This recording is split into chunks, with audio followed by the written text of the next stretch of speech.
ერთად ნახოთ, რა შევიძინე 23 ლარად. ბოლოს აქსესუარები თბილისში როდის ვიყიდე არ მახსოვს, ამიტომ მოდი დავიწყოთ. პირველი ეს გახლავთ თმის სამაგრების დასამაგრებელი და მგონი ყველა გოგო ბავშვის დედიკოს უნდა გქონდეს ასეთი.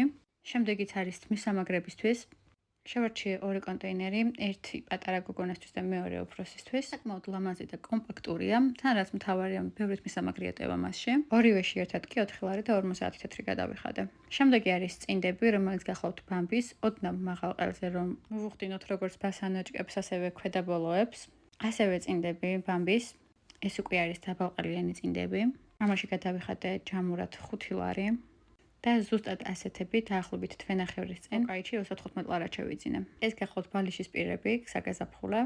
ეს კი განმავითარებელი სენსორული სათამაშო, რომელიც გამოვუწერე ჩემს პატარა გოგონას. რაც შეეხება გადამზიდ კომპანიას, ეს გახლავთ პერსონალური ფოსტა, რომელიც ყოველთვის გამოირჩევა ოპერატიული მომსახურებით და განსაკუთრებულად კარგი ტარიფებით, ამიტომ თუ ჯერ კიდევ არ ხართ დარეგისტრირებული, გაიარეთ რეგისტრაცია, იშოპინგეთ ონლაინ.